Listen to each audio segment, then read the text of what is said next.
عندنا الاتحاد المصري كله ومصر كلها فخوره فخوره بهذا الجيل اللي حقق هذا الانجاز الغير مسبوق، وان شاء الله توصلوا لابعد ممكن. واجيب لكم ثانية يا جماعة، عايز اقول حاجة بس. رجالة عايزينكم تسمعوني معلش.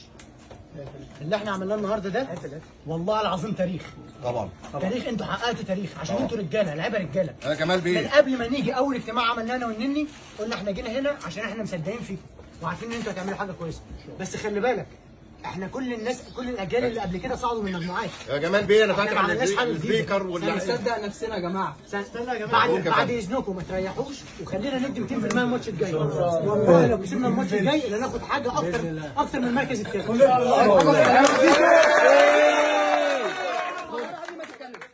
نصدق نفسنا والله العظيم ندوس على اي حد، بس نصدق ان احنا نقدر نكسب اي حد. نصدق. ايوه شمبر يا شمبر. اهم حاجه نتواضع. الف خير على دي. الف خير على دي. استاذ جمال معاكم.